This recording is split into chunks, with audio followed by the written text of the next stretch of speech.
Welcome,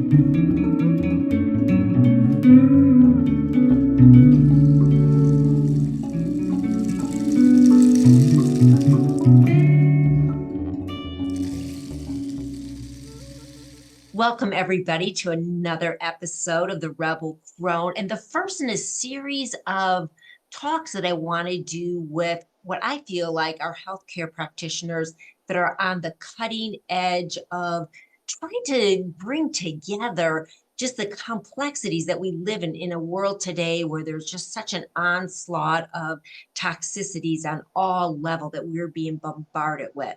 Whether you want to be of the viewpoint that it's just accidental part of the evolution of humanity or that it's an agenda against humanity. Either way, it is a problem, and especially problematic for women as we mature because these things build up. So without further ado, I would like to welcome Dr. Cori to the show. Hello, my dear. Hello, my dear. Yay. Well, I have to tell everybody, Dr. Cori and I met after the interview that I had with Jason Brashears on Archaics. So she's part of the Archaics errant, we should say, orbit there. And why I'm so drawn to that for many reasons, which most of you will know, is because of the really alternative, or I should say, holistic view on humanity as a whole. And Jason goes into physically what's going on, what's happening as in a spiritual level and a higher vibrational level, that we are immortals that have decided to incarnate and to project our consciousness into these avatars.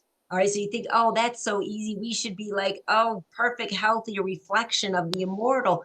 But no, we have these bodies and we have a lot of challenges in this physical realm. So Dr. Cori is a holistic doctor who has many, many years experience.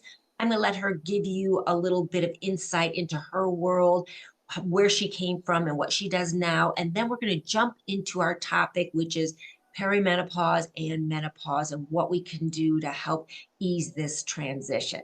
So here you go, Dr. Cori. Please tell us all about you. So I have a private practice in New York City. I just had my 24th anniversary there. So I've been doing this work, as you said, for quite some time.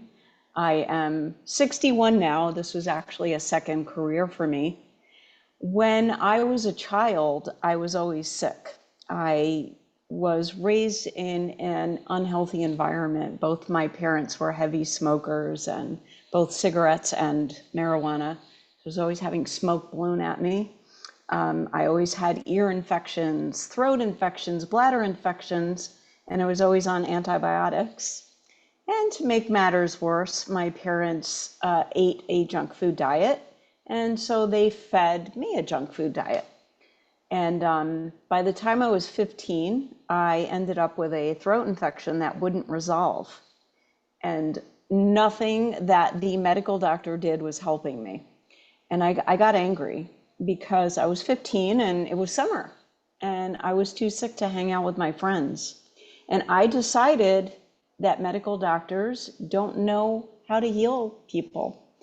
And I said, you know what, I'm gonna figure it out. I'm gonna heal myself.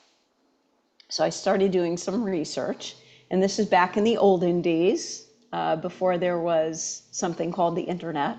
So you actually had to read books. And I read a lot of books, but the only information that I stumbled on that was helpful was a magazine called Prevention. It's an alternative health magazine. So this was in the 70s. It's actually still in publication today. And when I read this magazine, I found out for the first time that there's a connection between what you eat and the state of your health. And clearly I did not know that. Nobody ever told me that. My parents, I don't think, knew it. My teachers, I didn't learn it in school. So I decided I was going to change my diet on my own. And I lived in Manhattan in a high-rise building, and there was lots of kids, kids and babies in the building. And I was the building babysitter. So I was making lots of money. I was making $1 an hour, which was good money back then. And I saved up all my money and I started buying my own food. And I completely cut out garbage from my diet. I cut out sugar and I cut out anything processed, chemicals, white flour. And I started to study herbs. And I started experimenting with herbs and making concoctions in my bedroom. And between changing my diet and taking some herbs, I healed myself. And that's what set me on the road to wanting to help other people to restore their health using nutrition and all the things that are on planet Earth that we're actually supposed to be using to maintain and restore health. It wasn't a straight line to get to that point. I was in high school at the time. I was not strong in math or science. I was a little bit intimidated by the idea of going to any kind of medical school, but eventually, actually on my 32nd birthday, I had an early midlife crisis and I said, yeah, I need to do this. And yeah, that's what started my journey. And I am extremely passionate about this and very driven. If you don't And mind me just a minute, Dr. Croydon, that's a powerful story. And I just wanted to acknowledge that because, so often like we're called to our path, aren't we, by our personal experience, our personal story, our personal pain and struggles. And, how else do you have passion infused in your work than other than you've been through it yourself? So, kudos to you. And kudos to you for pursuing something when it wasn't easy. And if anybody's a lot younger listening to this, there was a time before the internet. Hard to imagine, but it was. And you had to go to the library, right? right. Or the magazine rack at your five and dime, or, but that's the bad news. But the good news was that there wasn't as much disinformation out there. So I don't know if you have it planned, but I would love for you at some point to weed in there, just like quality of supplements and herbs and kind of discerning that. Because I feel like that's like a big problem nowadays is really weeding through too much information as opposed to hardly any information, and you really had to be a maverick and a pioneer and you had to figure it out for yourself. So kudos to you. Please continue. Well, and to your point about trying to weed through all of the disinformation and people just trying to sell stuff, I have come to the conclusion that unless you're in the field and have studied this, you really just need to pick somebody like me. I'm not saying me, but somebody like me whose information you trust, who's getting results, right? That's the bottom line. Do my patients get well? And that's what you need to find, the person who you resonate with, who you can clearly see that people that they work with are getting results, and then follow their recommendations, because it's almost impossible to discern now on your own. And I always say to people, I wouldn't try to represent myself in a courtroom if I was, accused of a crime. I would find an attorney that I really respected and saw that they had, good outcomes with other clients. You can't be an expert in everything. So that's my recommendation, because people ask me all the time, well, how do I know that, this is something good? And the You know, answer is you don't. no, yeah, and also too, part of the healing process that we really need to, I think that we really need to highlight. It's not just looking up and go, I'll take this supplement or that. It's a complex journey, and it's weaving in and out through trying to get to core issues and stuff. There's emotional things attached to it. I mean, it's a complex journey, and it's no like this one protocol and everybody will get better with it, so you That's really right. need your coach, you need your partner, you need somebody that understands and has helped other people through a very complex, I mean, through the human consciousness and human body. I mean, it's not a simple thing. You are so right. I'm so glad you said that because we are programmed to look for something that will make this go away. We are programmed towards symptom management, symptom suppression, and even people that want to avoid pharmaceuticals, that want to avoid conventional medicine, are still stuck in that program. And I get emails constantly. My 7-year-old granddaughter is getting headaches. What in the world is causing them? I don't know. I would love to help you find out, but I can't answer your question. So the the bottom line is the doctor who treats himself or herself has a fool for a patient and an idiot for a doctor, but that applies to everyone. You can't necessarily fix yourself.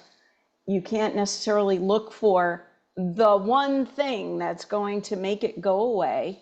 It doesn't work like that. Like you said, it's very complicated. The human body, the avatar, is so complex and in such an amazing way.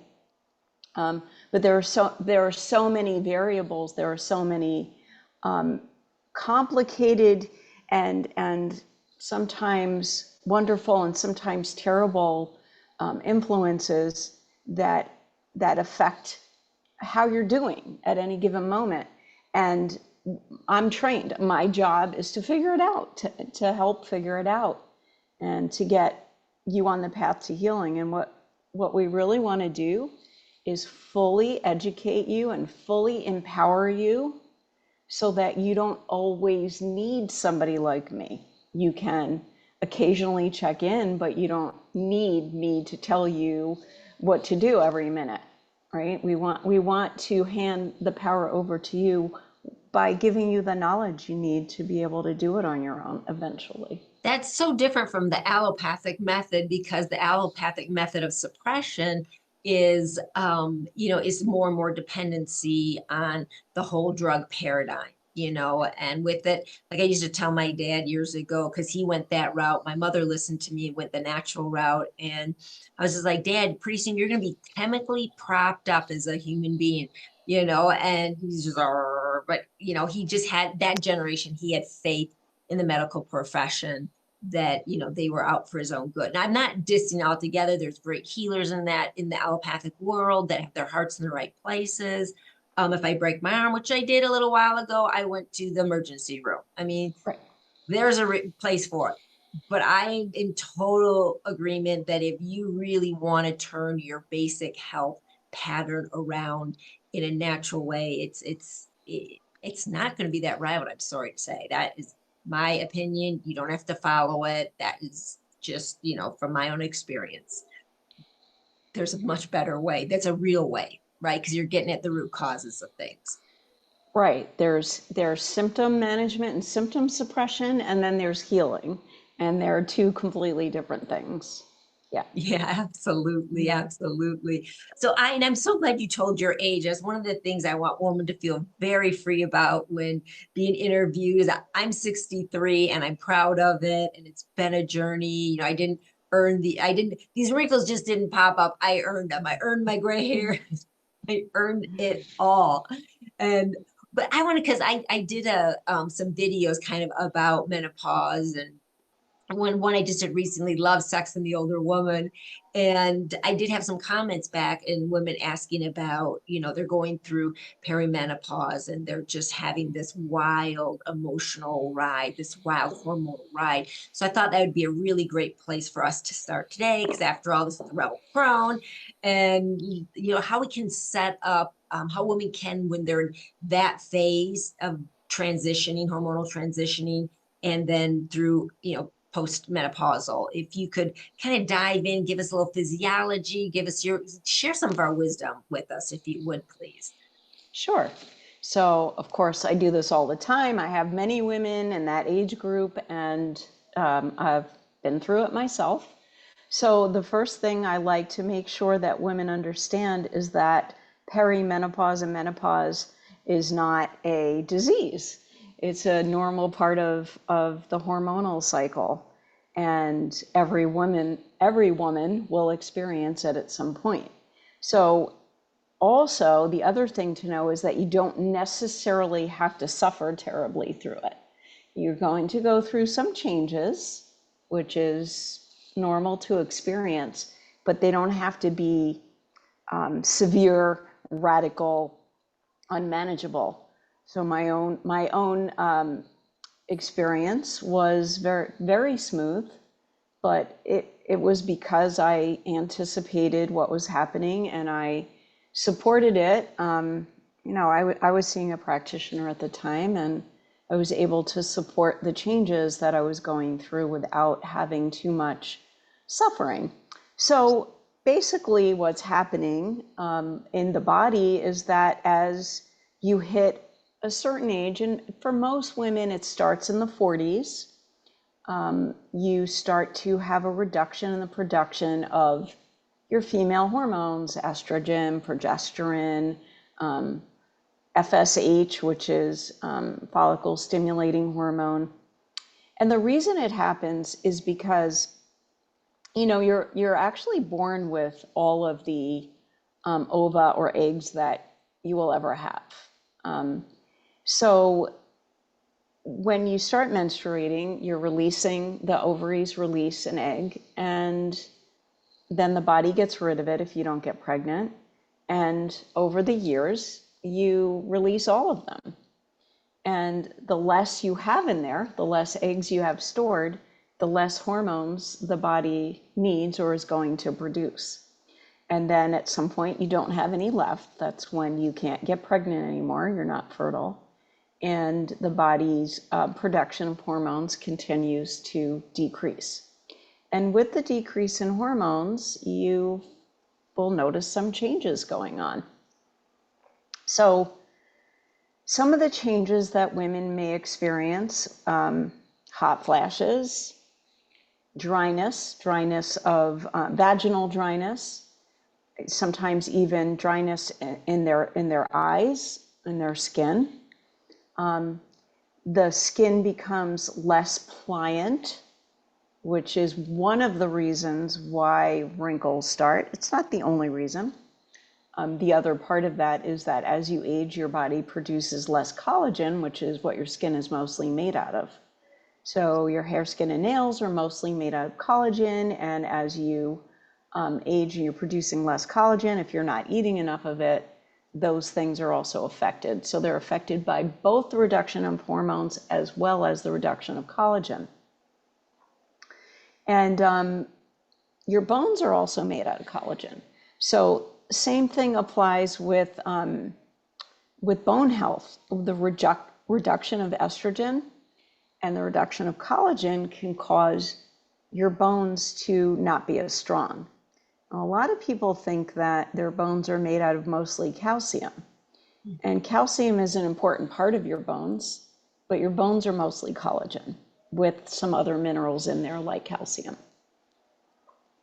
So at the point that you're going into perimenopause or menopause, you're, between 40 and 60 for most women, you're starting to have reduction of collagen production and hormone production. And these symptoms that you may develop don't happen overnight. They start slowly and then can become progressively worse if you don't give your body what it needs to stabilize it. And part of that can also be mood swings because, well, for one thing, if you're having severe hot flashes, you don't feel good. They're really unpleasant. And that could just make you very irritable. And just hormonal imbalances can make you irritable. Your body is under more stress because it's undergoing these changes. And when you're under more stress, your body is burning more minerals. And when you burn more minerals, if you're not eating enough minerals, you become mineral deficient, and then that affects your mood further. there's a whole cycle of things that end up happening. The other thing that I didn't mention is that sometimes your sex drive deteriorates. And this is a hormonal change that can occur, but also if you have vaginal dryness and sex becomes unpleasant or painful, vaginal atrophy, which is when the walls of the vagina start to thin and then sex can become uncomfortable, that can also affect your sex drive. Obviously, you're not going to be interested in sex if it hurts.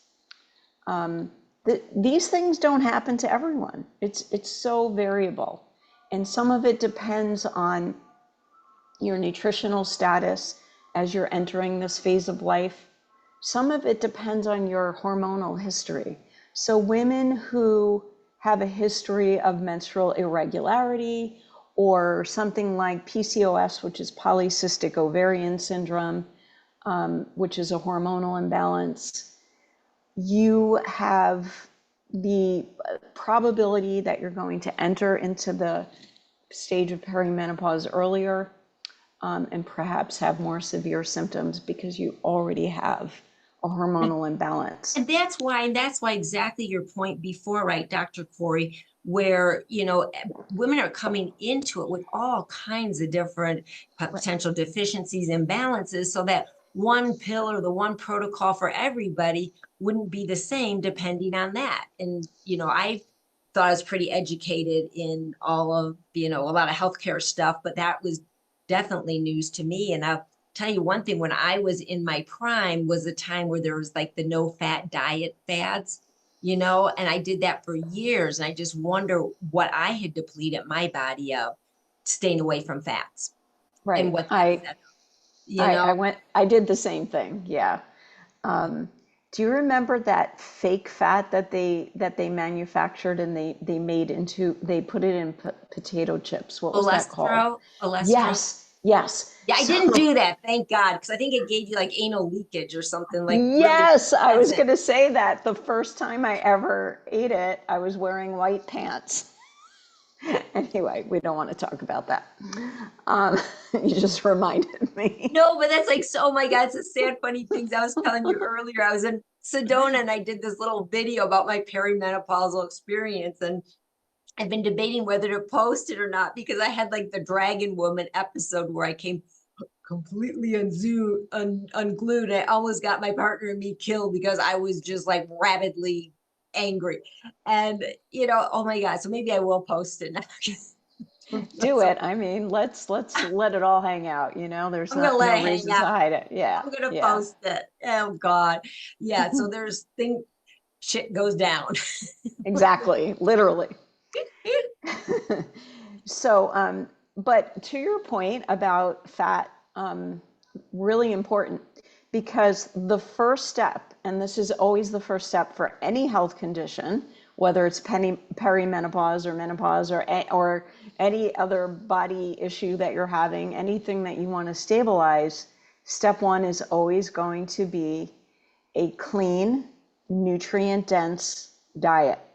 So all the supplements in the world are not going to help you if you don't have a clean, nutrient-dense diet. You can't out-supplement a bad diet. And particularly important for hormonal health is fat and cholesterol. Your hormones are made out of cholesterol. And your fat cells store hormones like estrogen. So many women develop a little, what do you call it, muffin top. Even very thin women will develop a little muffin top because that is your body in your body's wisdom. It is storing estrogen in those fat cells around your middle. So eating good quality fat and good quality cholesterol is of extreme importance in addressing hormonal stability. I didn't mention this yet, but I have my own YouTube channel with health videos on it, and I talk so much about fat and cholesterol and what my definition of good fat and good cholesterol is. So if you're interested in knowing more, you can look at those videos. And I'll put the link in the notes and stuff. So everybody have access to your website and all of that too. So great. yeah. So a lot of us, especially those of us in the United States, but in other parts of the world too. I don't know if you have viewers all over the world like I do, but a lot of us are nutritionally deficient because we've been exposed to so much disinformation and false data about what's actually healthy, and it's very confusing. And to make matters worse, commercial farming grows food in soil that is completely depleted of nutrients. And they use artificial fertilizer. The way that you get nutrients into the soil is by putting, manure in there. But commercial farms use artificial fertilizer, which is petroleum based, just like pharmaceuticals are petroleum based. And so not only you're not getting, it's void of nutrients, not only you're not getting nutrients, but you're actually getting poisoned by eating the food grown in commercial soil. And then the animals that eat the food, the stuff grown in that soil are also toxic. And then commercially raised animals are fed incorrect food. Cows are supposed to eat grass, and if cows are being fed something other than grass, they're not healthy. So most of us are starting off with nutritional deficiencies that need to be corrected. So that's always going to be step one. And on my website, I actually have a link where anywhere in the US you can hook up with a farm, a small scale family farm that grows clean, nutrient dense food. And I have a link for people outside the US as well. So this is always the starting point, always. But I did want to share, I'm going to screen share a few supplements that may be helpful. And some of them may be symptom management, which is, at least if you're going to do symptom management, do it with something that's effective, that's clean, that is natural, that won't harm you in the process of helping you. Sometimes I feel So like if you feel so bad, it's really hard to break pattern and to do something healthy for you. that's Get to the true. core, because it's not always an easy journey getting into the core issues of stuff. True. Sometimes you have like retracing and stuff that happens where you don't feel good in your healing process. So I think anytime you can alleviate some of the pressure and have someone feel a little better, they have a chance for higher thoughts, and they have a chance for higher desires for themselves, and they start, it helps them move in the right direction. So true. And one of the reasons that I do what I do is because I think we can improve the state of the planet that we're living on and the experience we're having here by helping people to be less toxic and less nutritionally deficient so that they can actually function better. Because when you're toxic and you're deficient, you get sick, you get weak, You you know can't can't think. you can't think clearly. Exactly. And I do want to say though that when it comes to changing one's diet, there is a good way of doing it and there's a terrible way of doing it. And the terrible way is to try to change everything all at once. And especially because most people are addicted. If you're eating processed food or you have a high sugar diet, you're as addicted to that as you would be if you were a cocaine addict. So we do everything gradually. We gently decrease the bad stuff and increase the good stuff. And that way you don't crash. And then, like you said, trying to alleviate some symptoms in the process to stabilize yourself makes it easier and reduces cravings. Well, that's why you need a professional, because what you start eliminating to begin with, do you go for the big nut?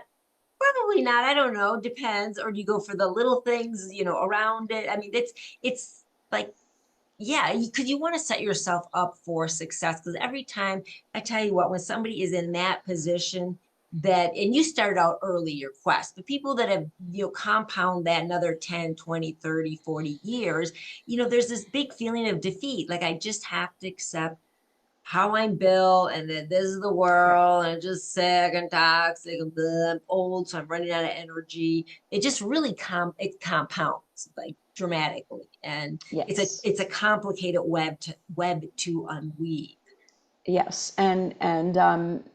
The it's compounded also with perimenopause and menopause because you have less ability to handle stress. You have less tolerance for stress. And that just creates a vicious cycle where a lot of people stress eat. A lot of people, eat emotionally, and they'll usually choose things that are not good for them, which compounds the problem further. So the solution, and to answer your question, where do you start when you're changing your diet? What I usually recommend that people do is look at the worst thing you're doing, reduce it, even if it's a little bit. So let's say you drink, a bottle of Pepsi every day, which is terrible for you. Drink 3/4 of a bottle instead of a whole bottle. Drink half a bottle the next week, and then find a different soda that's good for you. I'm drinking a little tart cherry juice with Pellegrino in it. So that's like my healthy soda. There's healthy stuff out there now more than there ever was before. So we try to help find you a substitute for the bad thing you're doing that will make you happy. And then find the best thing you're doing and do more of it. You'll find that if you start eating a lot more good quality fat, your sugar cravings will reduce. So these are the things that you can it can be a very gentle process, and you don't have to suffer through it necessarily. You don't have to crash. I have, because of where I'm located, I have my patients come from all over the world, and I also have virtual patients from all over the world, and I'll have people from Asia crying in my office like, I have to eat rice or I'll die. I had one Malaysian patient tell me, if I don't eat rice, I get very angry. So, from your genetic perspective, your ethnic perspective, you may feel like you need a certain food. My patients from Mexico feel they need tortillas to survive, and maybe the ones that they were eating in Mexico were okay, but here all the corn is GMO, so they get sick when they start eating it. So we have to just gently reduce the things that aren't good for you and replace it with other things that will help you feel satisfied. So my Malaysian patient now has been able to replace her rice with something that's a little more nutritious for her. She wanted to lose weight. It's very hard to lose weight when you're eating a lot of rice because it's very calorie dense, among other problems with rice. It's very high in carbs, and a lot of Asian patients of mine, when they come here, they develop diabetes because of the quality of rice. So I'm going to screen share and just explain some things that might be helpful for menopause and perimenopause. So this is a form of calcium, and like I said earlier, a lot of people think of calcium for their bones, but calcium does a lot of other things in the body, and one of the things it does is it reduces body temperature. So this is amazing for hot flashes, and it also will support your bones. It supports your immune system. People don't realize that calcium is an essential mineral for the immune system. It's good for fevers, the same way it reduces body temperature during a hot flash, it reduces body temperature during a fever. And this is an excellent form of calcium. It's very absorbable. People are worried about taking too much calcium because they've heard that it can turn into bone spurs or stones in their gallbladder or their kidneys. This calcium is extremely absorbable into your cells, and it's very inexpensive. The next thing I want to talk about is wild yam. Wild yam is an herb that's wonderful for female hormonal support. This wild yam has some other herbs in it too. Shatavari root, St. John's wort, sage, black cohosh, and ginseng.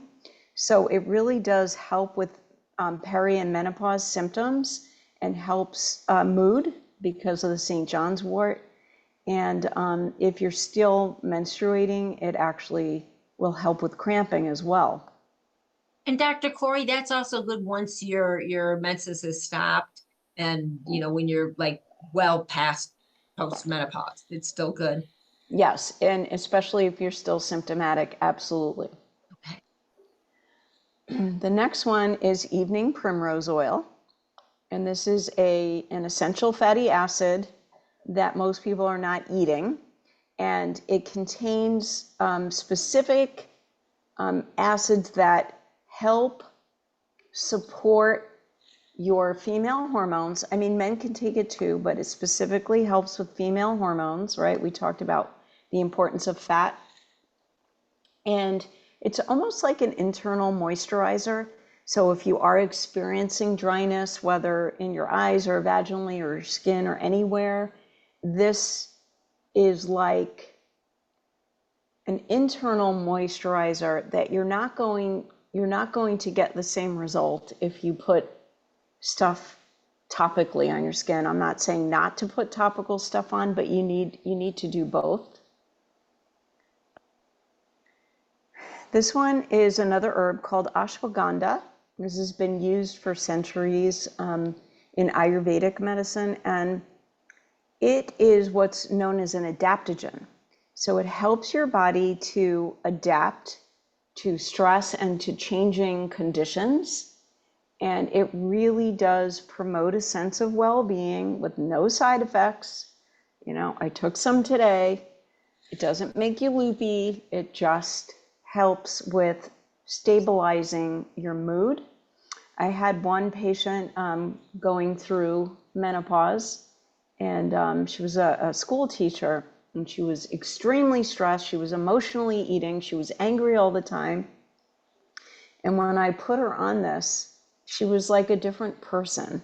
And she renamed the ashwagandha, Asha want more aganda. And I had advised her to take 2 a day, and she was just eating it like candy. Like, it can't hurt you. Do what you feel is helpful for you. And then the last thing I wanted to mention is this cream. This is a topical cream called Julva, and it is specifically to help with vaginal tissue and vaginal dryness. So it helps to restore vaginal atrophy. It helps to reverse vaginal atrophy and dryness. And it also, in some cases, can help with bladder leakage, and it improves your sex drive. So it's completely natural. It's a topical cream that you apply in the vulval area a little bit. You just need 1/8 of a teaspoon.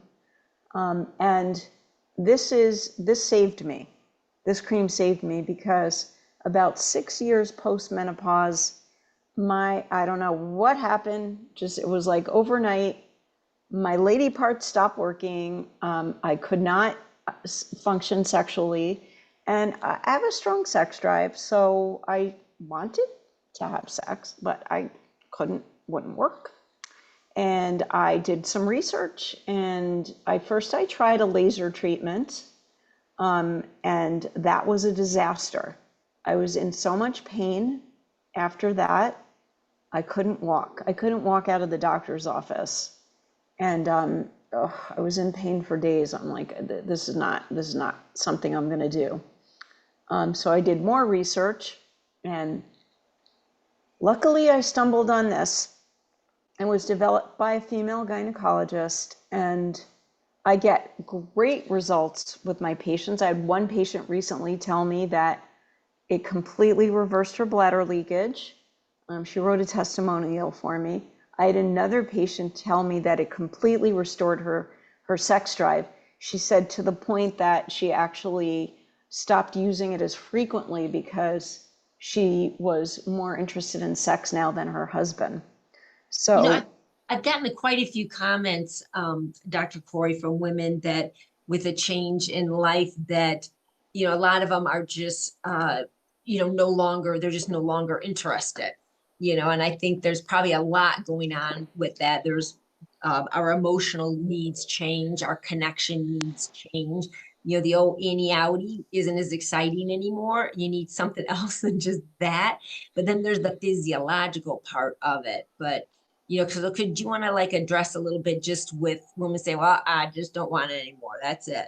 And there's nothing wrong with there's absolutely nothing wrong with that. That is a choice. But let's make sure we do the choice not because our bodies are depleted and deprived and it's coming from that place. yeah, so this is a conversation I have with every female patient because it's one of the questions I ask. Any female patient of, an age to be sexually active, I always ask them, how's your sex drive? I mean, I ask men also, how's your sex drive and function? Because it does indicate something about your health, one way or the other. But when women have a low sex, so some people just have a naturally low sex drive, and they've always been like that. It just wasn't something important to them. That's fine. Sometimes they don't like their partner, and it takes me a while to find that out. I had one woman who told me that she had zero sex drive, and we were working on it, and it wasn't improving. And then I finally asked her, well, how do you feel about your husband? Oh, he's a jerk. He's an alcoholic. I can't stand him. All right. So Oh I'm no. guessing you don't actually want to have sex with him, right? She's like, yeah, I guess she didn't even realize it. And then there is, like you said, women who just lose their interest over time. And it can be emotional or it can be physical. The thing is to understand what's causing it. So if it's emotional, then you need to dig in a little bit and see if you're happy with your partner or not, and have a talk about it. But if it's physical, most often it can be corrected. And there's so many different things that can play roles. So stress can kill a sex drive. So learning how to manage stress differently, because by the way, stress doesn't go away.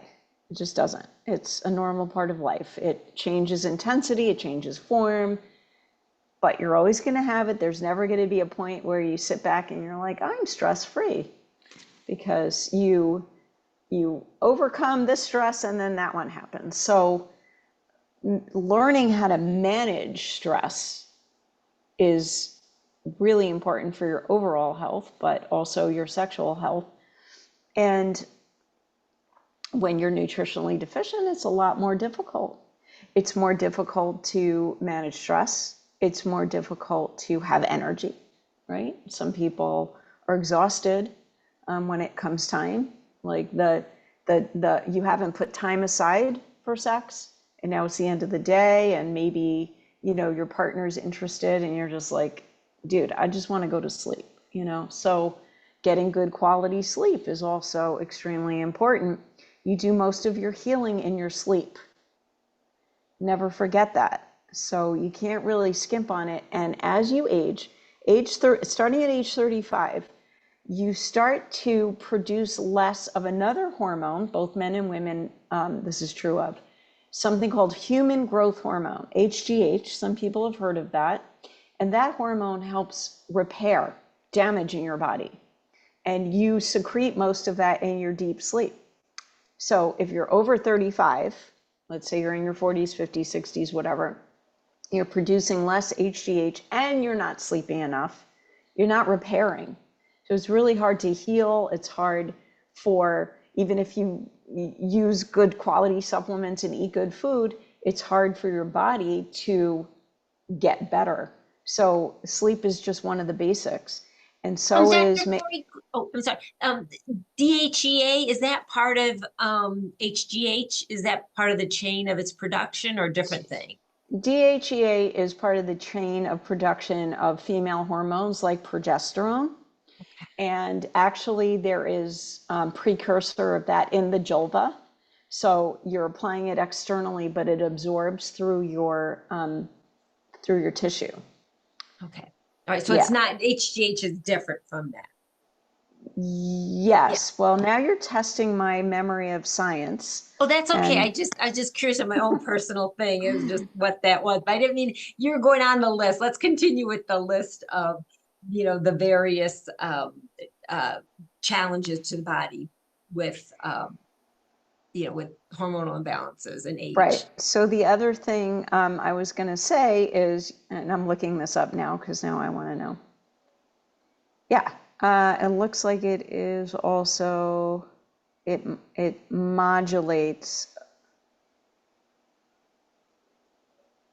It's not really clear to me, but DHEA is, it makes androgens and estrogen. So yeah, it makes, it's not a precursor to HGH. There's Okay. another thing that is. So anyway, the other thing to keep in mind is you must stay hydrated, right? Especially in relation to any kind of dryness in the body, because the body cares a lot more about your internal organs than, your skin or your hair, your eyes, and your vagina. Not that those aren't important also, but your blood is, made out of water. Your blood is red water. Your brain is in a fluid-filled sac. Your heart, your liver, your spleen are all in fluid-filled sacs. Every single cell in your body is filled with water. You can't live if those things don't have fluid. So if you are not taking in enough fluid, the fluid that you do take is going to go to those vital organs first, and other things will dry out. And hydration has become a very complicated topic because, again, there's so much false information about water. What kind of water should I drink? So many people are drinking the wrong kind of water. And I mentioned that I was drinking Pellegrino earlier. That's one of the wrong kinds of water. I don't drink it that often. But you're not Just drinking that for hydration. You're drinking that as a treat as opposed to kind something that's of. healthy for you. Oh, Yeah, because I hear so many. go Good. ahead. Go I ahead. was just saying people. So I hear so many people. It's like you need to drink more water. I know, but I have iced tea. I'm drinking my iced tea. I'm drinking my Right. coffee. It's liquid. I'm like, oh my God, it's doing the opposite of Right. hydrating. That's not Correct. it. Yeah. Right. Caffeine is a diuretic. It pulls fluid out of your body. So is alcohol. And carbonated water is acidic. Carbolic acid is what makes the carbonation. So we don't want the body to become acidic by drinking too much carbonated water. I'm drinking this because I'm coming off of a fast, and I wanted to make sure that I didn't end up feeling lightheaded in the middle of our video. So, people are drinking alkaline water, they're drinking hydrogen water, they're drinking distilled water. There's all these different waters that people are hearing about. Some of them are just sales ploys, like everything else.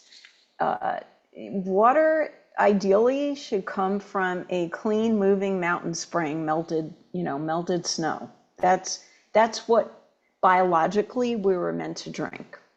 Moving water is the most hydrating because the molecular structure of the water is very different than when it sits.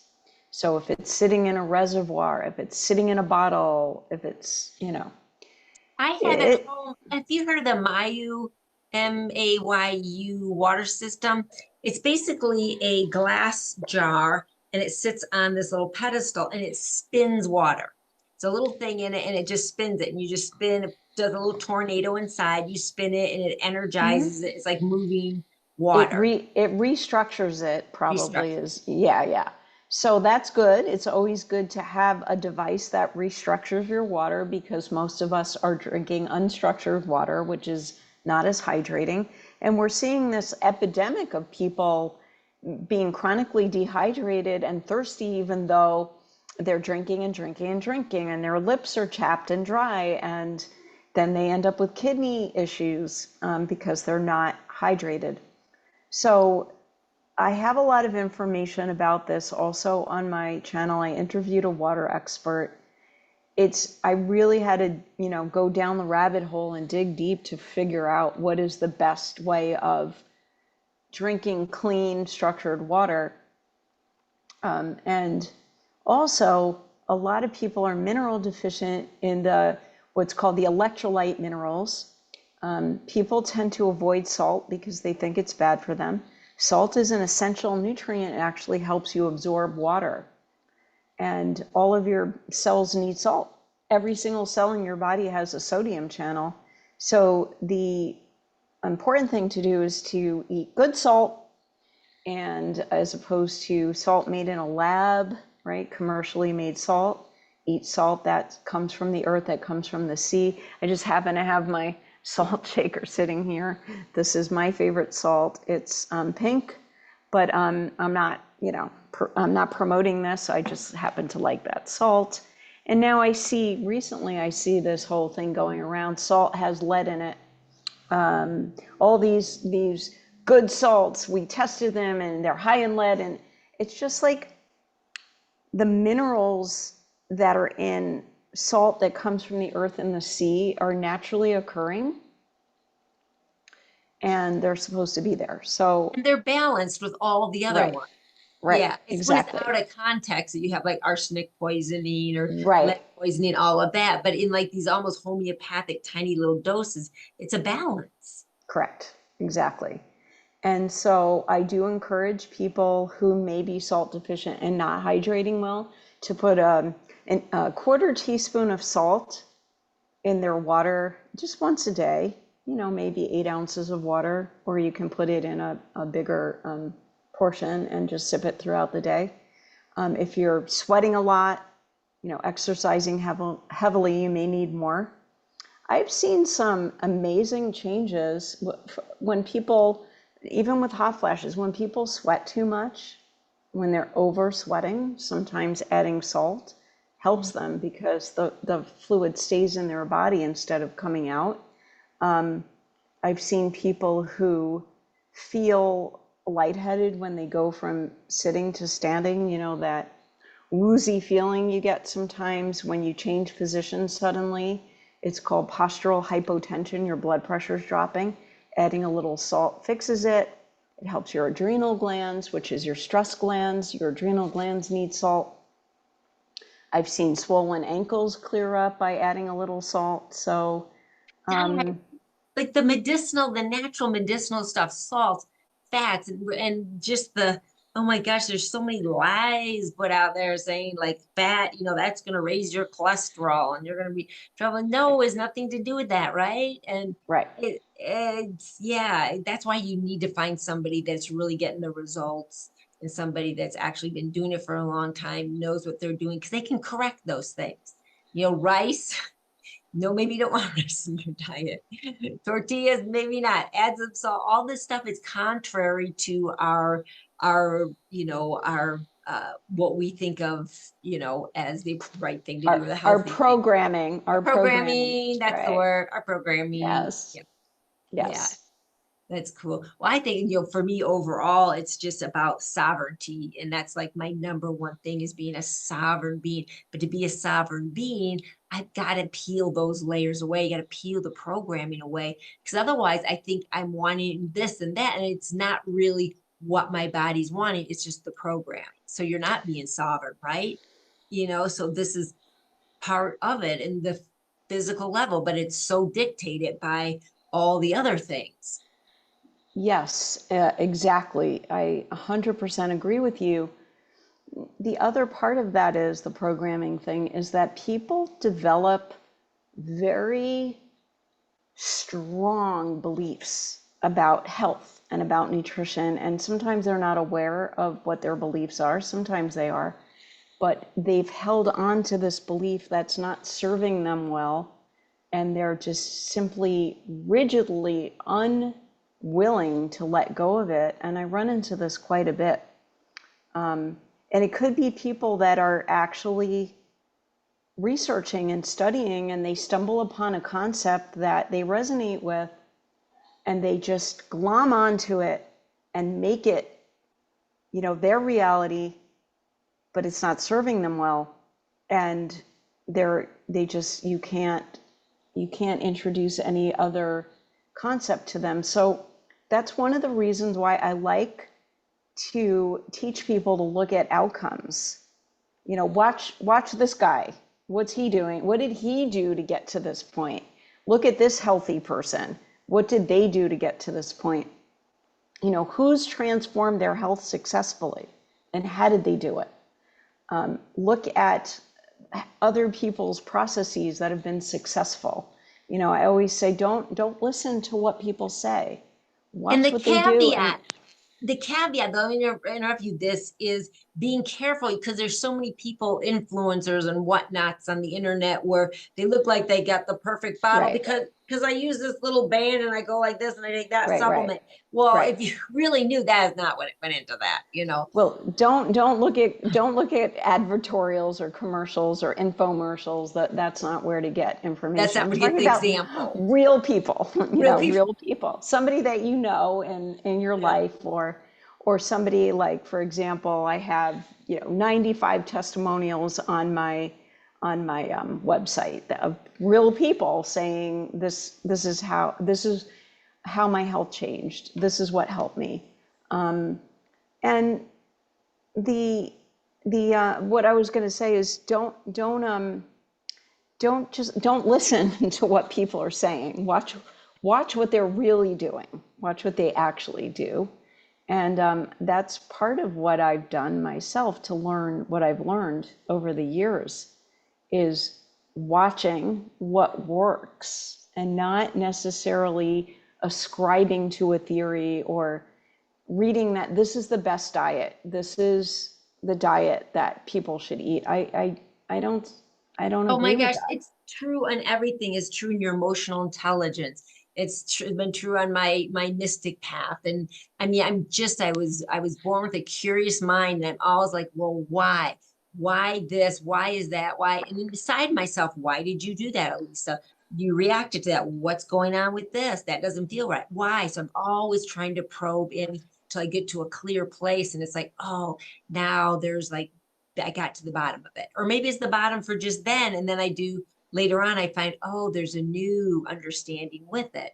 But it's just Right. for me, is like really it's just that spark of curiosity about life and why things are, why do I feel this way? Why do I not feel good? That that's Does it that's have to be great. that way? Does it have to be that way? I mean, these are key, the fundamental questions. So in relation to nutrition, what I have people do is write down what they're eating and how they feel. And over time, you start to see what foods make you feel best and what foods make you feel like crap. And there's no mystery anymore. There's no needing to figure out what should I eat. It's right there on a piece of paper staring at you in the face. And some people have trouble even seeing it. So then I look at it for them. And this happened the other day. I said to one of my patients, he was rating his quality of sleep and his food and jumped off the page at me. Look, every night that you didn't drink alcohol, you slept really well. And the nights that you did drink it, you slept like crap. And he's like, really? I didn't realize that. Like, it's right there in black and white on this piece of paper. And he's like, wow, okay. So It's like the feel, it's in the left and right brain stuff. And while our heart and our feelings and our passions, I mean, are just the key components of life and connecting to the spiritual realm.